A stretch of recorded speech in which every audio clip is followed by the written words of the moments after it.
La nature actuelle du régime algérien, de l'État algérien, est-ce qu'il est entre de bonnes mains? Si demain, on risque une agression étrangère, est-ce qu'avec Chengueliha et Tebboune et l'actuel commandement du pays, on peut espérer bien se défendre et bien se protéger? L'Algérie n'est pas en sécurité. La Libye, c'est Haftar qui est en train de prendre le pouvoir et qui est encouragé même par la Turquie qui était contre lui. La dernière réaction de l'Égypte par rapport à cette caravane qui fait honte parce que c'est du spectacle, c'est Mehrajan. Alors c'est une campagne faite par les frères musulmans. Le Maroc, la Mauritanie, le Mali, tous les pays qui étaient amis, aujourd'hui sont devenus des ennemis. La Russie nous a lâchés. Tebboune n'a pas été invité à la dernière rencontre. C'est qu'un pays comme l'Iran, il y a quelques mois, le chef d'état-major de l'armée iranienne, un mois auparavant, le mois de mai, il a dit ne vous inquiétez pas. Il a été éliminé le premier jour. La première frappe de Ahmed Seyid. Ça nous rappelle ce que notre État algérien, ce que nos dirigeants actuels sont en train de faire. L'Algérie, elle achète en deuxième main des avions, des hélicoptères et échange de peinture et c'est marqué Sonia Fil Jazair. C'est pas avec une armée pareille. Tout est acheté de l'extérieur. Aujourd'hui, l'Algérie s'est isolée. L'Algérie, elle réagit en premier avant le Polisario sur toutes les propositions du Maroc. La nature actuelle du régime algérien, de l'État algérien, est-ce qu'il est entre de bonnes mains? Honnêtement, est-ce que c'est demain, on risque une agression étrangère? Est-ce qu'avec Chengueliha et Tebboune et l'actuel commandement du pays, on peut espérer bien se défendre et bien se protéger? Écoute, d'abord, le peuple algérien a le droit de s'inquiéter parce que chaque jour a son lot de linge sale qui se lave sur les réseaux. Jamais dans un pays, même les pays les plus dictatoriaux, on a vu les noms des généraux, des responsables des services contre-espionnage cités, eux et leurs familles, sur les réseaux. Aujourd'hui, tous les Algériens connaissent les généraux les plus corrompus. Et le danger, c'est que même le Maroc, en temps de Hassan II, les années 70, je pense qu'on a connu deux tarouages généraux, tels que Delimi, tels que Ofker. Sinon, il n'y avait pas cette division. Aujourd'hui, d'abord, il y a une peur à l'intérieur même de cette armée. Chaque jour, il a son lot d'arrestations. Tu as cité le chiffre qui est inquiétant, et certains avancent même un chiffre de 300 officiers qui sont emprisonnés. Quand on se rend compte que le directeur du DRS, les responsables de la sécurité de l'Algérie ont été emprisonnés. Pire encore, ils étaient accusés d'intelligence avec des forces étrangères. Ça sous-entend qu'on n'est pas en sécurité, que l'Algérie... Pire encore, quand on se rend compte que la boîte noire du chef d'état-major, qui était le chef réel de l'Algérie, qui est Gaïd Saleh, a fui en Turquie pour y dévoiler dans des vidéos tous les secrets. Avec Bonouera, son secrétaire particulier. Bien sûr. Et quand on sait que la grande majorité des secrets de notre armée et de notre pouvoir se vendent dans des boîtes de nuit à Bruxelles, en Angleterre, en France, aux Pays-Bas, ben on se rend compte que l'Algérie n'est pas en sécurité. Aujourd'hui, le danger sur l'Algérie, c'est cet état-major qui n'arrive pas à maîtriser les rangs, à sécuriser ces cadres. Là, c'est le grand danger. En mettant aussi à la façade des civils incompétents, limite idiots. Aujourd'hui, l'Algérie est guettée par tous et de danger par surtout toutes les frontières. C'est comme quelqu'un qui est au milieu de plusieurs snipers. La Libye, c'est Haftar qui est en train de prendre le pouvoir et qui est encouragé même par la Turquie qui était contre lui. Nous avons vu la dernière réaction de l'Égypte par rapport à cette caravane qui fait honte parce que c'est du spectacle, c'est Mehrajan. Voilà, c'est-à-dire pour sauver Gaza, faire des trucs. Alors c'est une campagne faite par les frères musulmans pour aveugler les yeux des gens, de la poudre aux yeux, pour dire que voici, regardez-nous, on solidarise avec la Palestine, alors qu'au fond, le seul pays qui a empêché la solidarité avec le peuple palestinien, c'est l'Algérie, qui a fait de la cause palestinienne un fonds de commerce. Donc, le Maroc, la Mauritanie, le Mali, tous les pays qui étaient amis, aujourd'hui sont devenus des ennemis. Même la Russie nous a lâchés. Tebboune n'a pas été invité à la dernière rencontre à la Russie, à la célébration. C'est grave. Donc, aujourd'hui, la guerre, ce n'est plus une guerre de confrontation entre les armées, entre les soldats, avec des chars. Aujourd'hui, c'est une guerre intelligente. C'est une guerre de ciel. Et c'est une guerre d'espionnage. Nous avons vu comment, en espace d'une année, Israël a éliminé d'abord Haniya, le chef du gouvernement de Hamas en Palestine, de Gaza. Et par la suite, ils ont éliminé Nasrallah. À ce jour, aucune enquête sur l'assassinat du président iranien dans son avion. L'hélicoptère, le crash d'un hélicoptère. Un crash d'un hélicoptère, rien, aucune enquête. Et encore, les premières frappes, ils ont touché les responsables des généraux, le responsable de la garde républicaine, qui est pratiquement un État dans un État. C'est la grande armée des mollahs. Ils ont assassiné le chef de la police politique.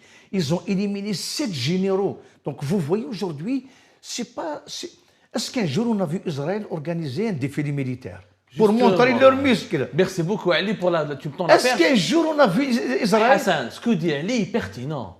C'est qu'un pays comme l'Iran, il y a quelques mois, le chef d'état-major de l'armée iranienne, un mois auparavant, le mois de mai, il a dit « Ne vous inquiétez pas, nous avons sécurisé le ciel, personne ne pourra le violer, et nous allons punir toute personne qui pourra... » Il a été éliminé le premier jour. La première frappe d'Ahmed Seyid, il n'a même pas survécu que 15 jours ou un mois. Ce discours, nous sommes puissants, nous sommes capables de frapper, les défilés militaires, etc., ça nous rappelle ce que notre État, ce que nos dirigeants actuels sont en train de faire. Mais, lorsque, sous le feu de l'action, sommes-nous capables, parce qu'aujourd'hui, la raison, elle est, nous, on craint pour notre pays, on a peur pour l'Algérie, c'est pourquoi on organise ce débat-là.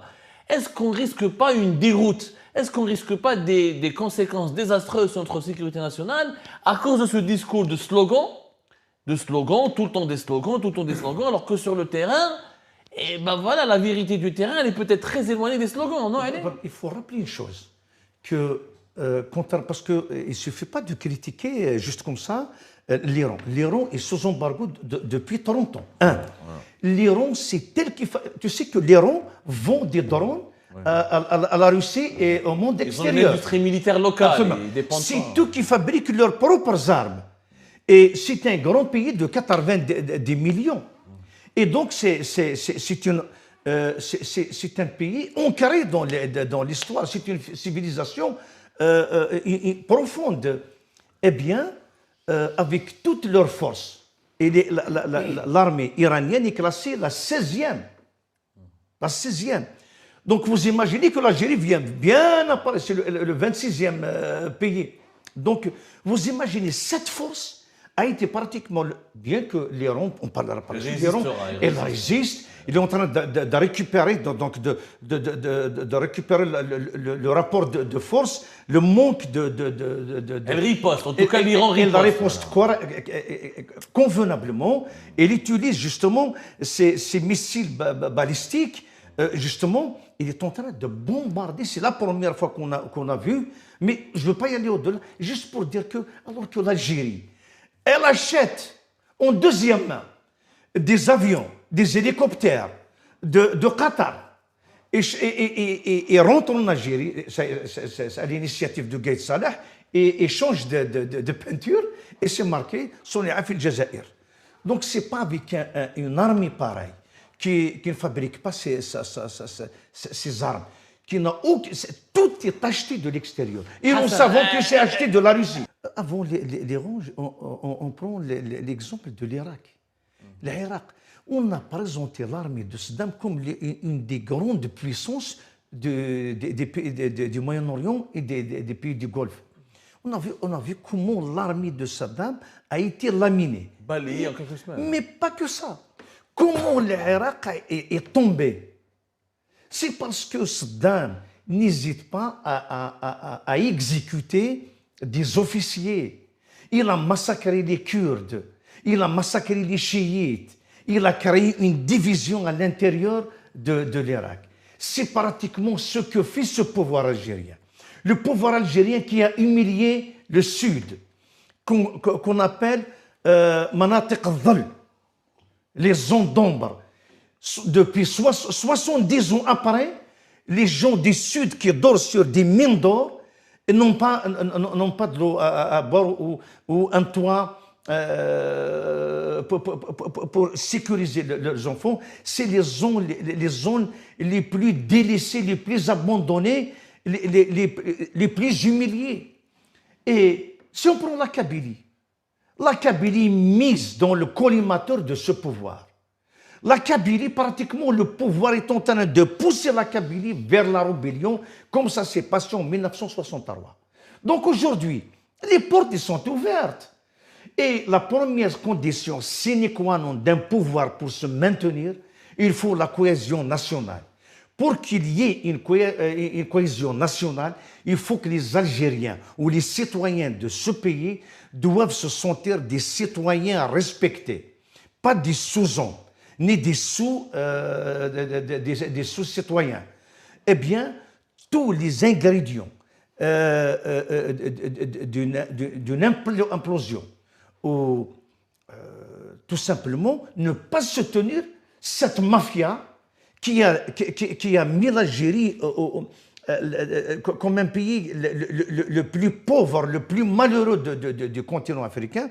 Eh bien, je vais vous dire sincèrement, il y aura beaucoup de gens qui ne vont pas solidariser. On ne va pas jouer sur le truc, le nationalisme. Mais à partir du moment où des généraux, des officiers, des ministres ont vendu l'Algérie, les gens ne vont pas y aller se sacrifier pour eux. Et je sais une chose, c'est quand Saddam est tombé, déjà, la majorité des généraux, des officiers ont reçu déjà des coups de fil, ont été déjà cuisinés, travaillés, on leur a proposé de l'argent. On a vu le scénario avec Bachar al-Assad.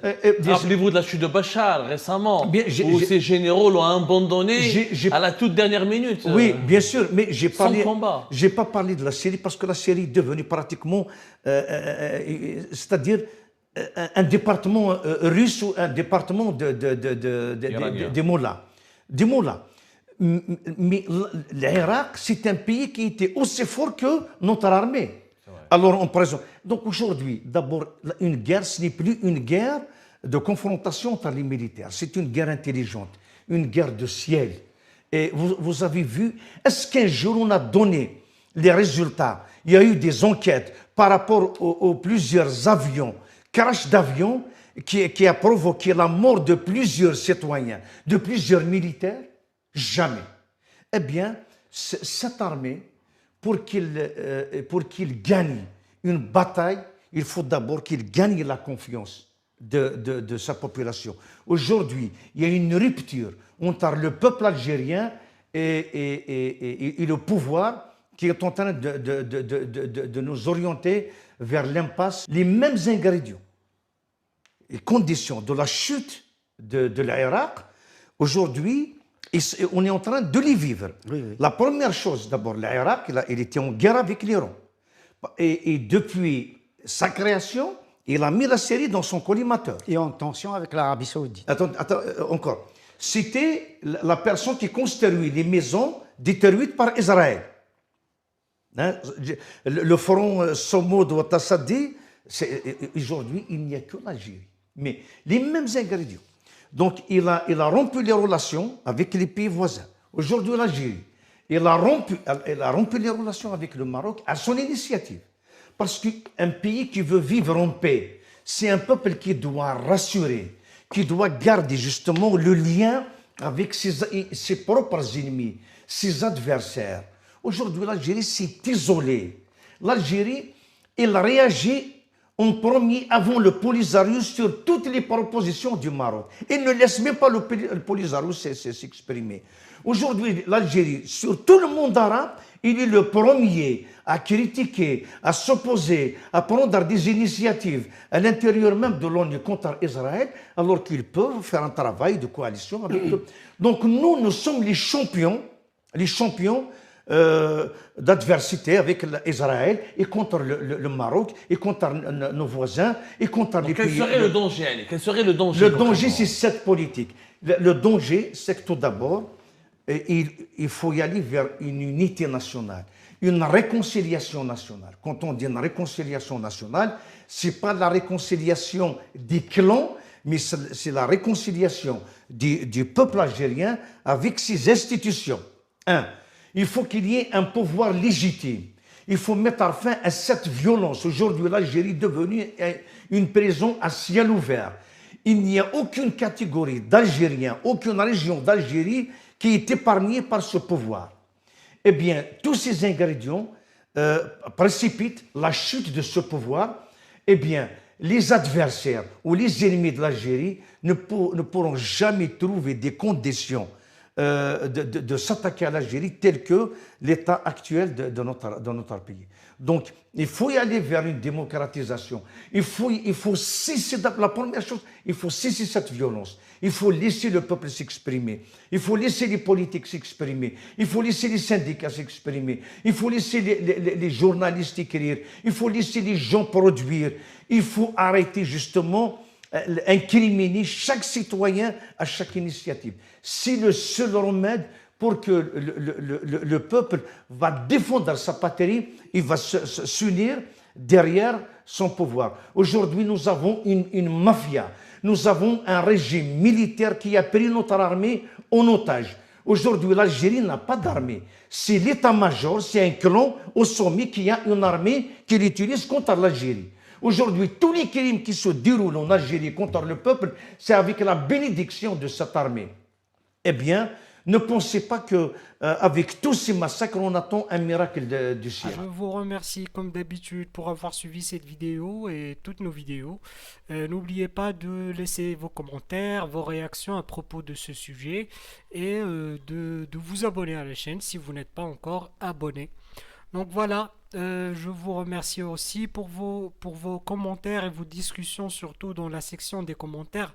Je tenais à vous dire que c'est vraiment un plaisir de lire vos commentaires et de voir les arguments et les débats et les points de vue des uns et des autres.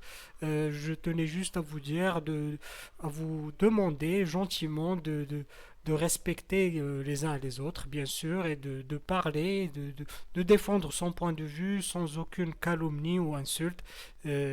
Ça, c'est vraiment très important pour moi.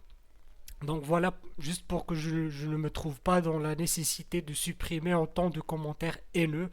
Je préfère avoir une communauté saine et qui a plutôt qui a plutôt envie d'argumenter et d'entendre la voix des autres et de partager son point de vue avec tout le respect possible. Donc voilà, merci beaucoup et n'oubliez pas de laisser un bon commentaire pour cette vidéo et à la prochaine dans une nouvelle vidéo. Au revoir.